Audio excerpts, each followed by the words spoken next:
meeting, and it could be a little tough to convince students that they need to give up their spot. They found their spot. So, statistic here for your weather-wise question about what percentage of lightning fatalities happen at outdoor sporting events.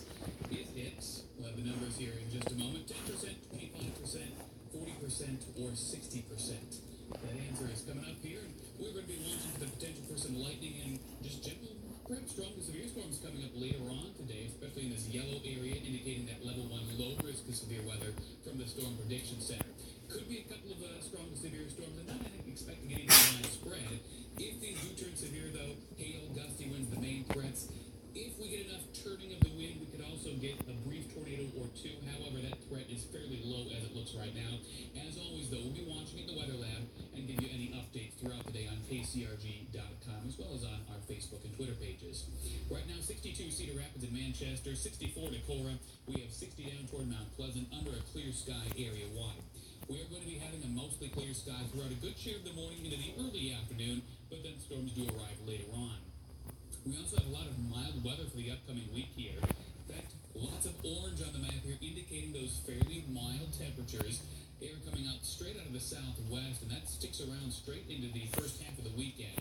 By later in the weekend, though, we start to finally have some cooler temperatures come back in here. Let's come back close to home on Pinpoint Futurecast. Starting off at 7 this morning, going into the noon hour, we see a mostly sunny sky. Cold front, though, finally starts to light up long about 4 or 5 o'clock in our western towns. Here we are 5 p.m., starting to see some of these scattered thunderstorms pushing on through.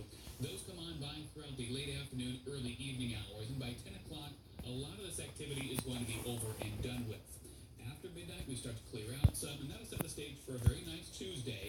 Maybe a little bit of fog here or there in the morning hours, but for the most part, we'll plan for a mostly sunny sky on your Tuesday before more storm chances arrive for the second half of the week. Here's your first alert forecast for today. Many of us are going to be well into the 80s.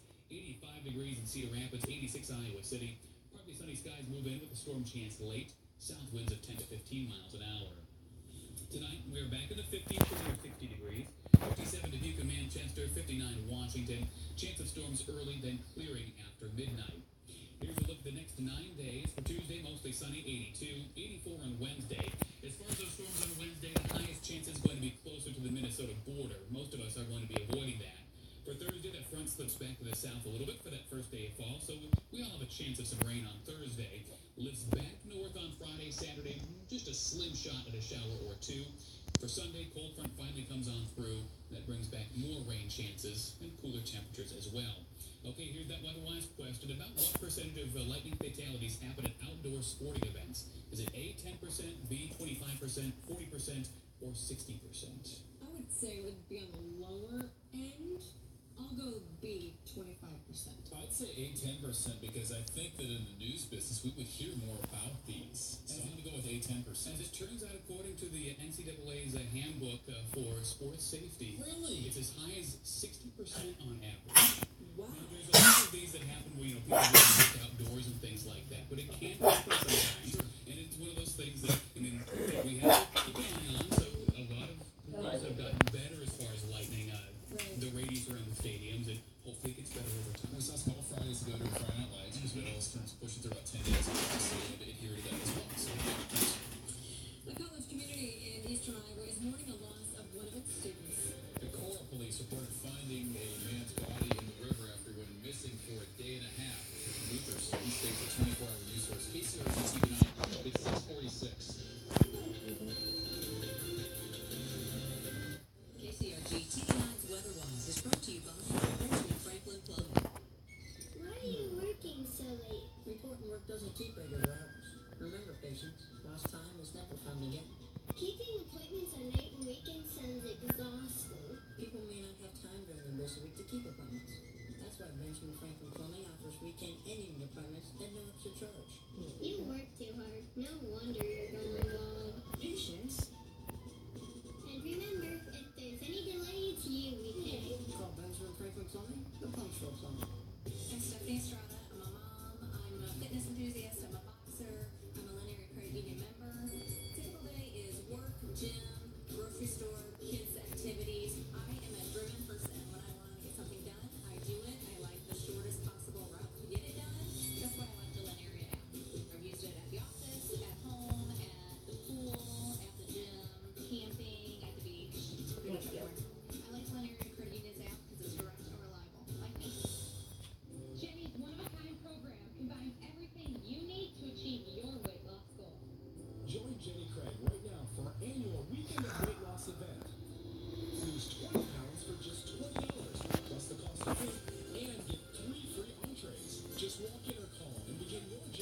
should occur today.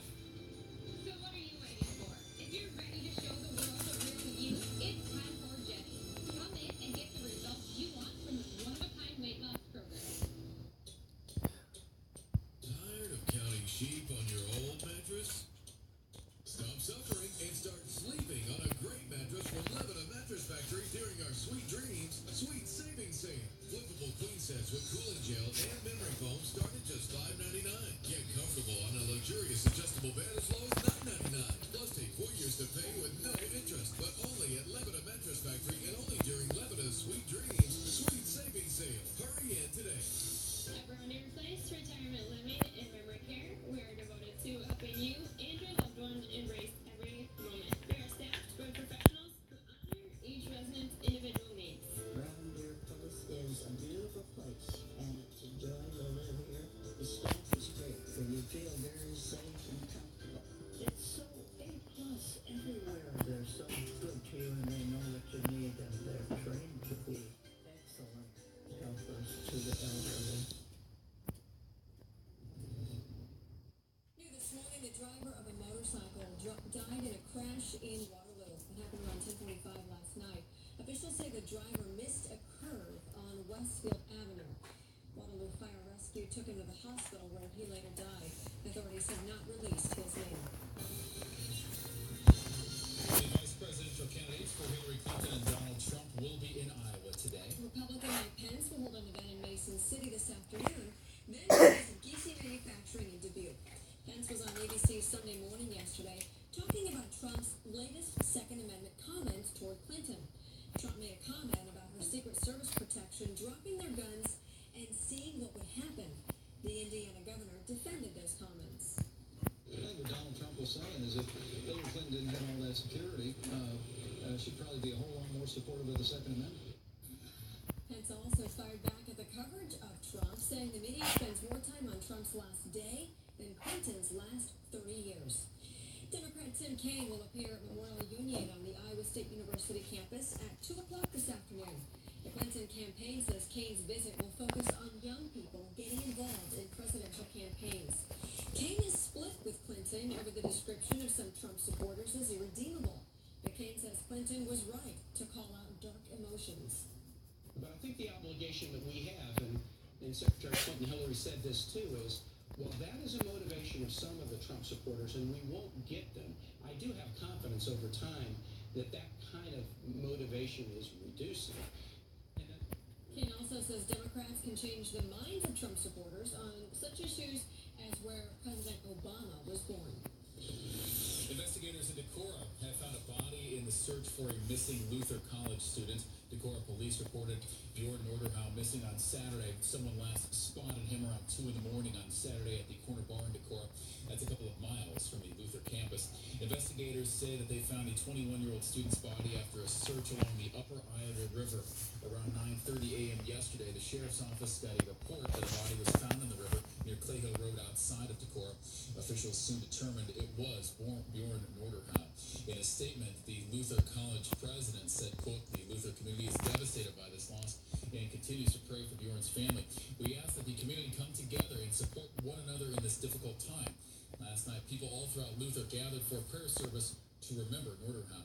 This comes about a week after authorities found a UNI student dead in the Iowa River in Iowa City. First responders pulled the body of 20-year-old Nathan Tweed of Marion from the river on September 10th. Police are still investigating the circumstances that led to his death. For one Marion teenager, being able to walk freely is her biggest dream in life. 16-year-old Sasha Duval has arthrogryposis, a condition that affects the joints. Doctors told her she would never be able to walk, but Sasha is determined. TV9's Bria Love joins us, and you spent some time with Sasha. Yep, Chris and Nicole, Sasha is your typical teenager. She loves her friends, art, and soccer. She's just starting high school, but within her 16 years, she's been on quite the journey. The Duval family adopted Sasha 3 years ago from Ukraine. When she arrived in the U.S., her knees, elbows, and shoulders were majorly affected. Sasha's mom, Sherry Duval, says the first thing Sasha said to her was that she wanted to walk. They then made it their mission to see that happen. And after many surgeries, extensive therapy, and practice, Sasha can now walk more than 500 feet. She will continue with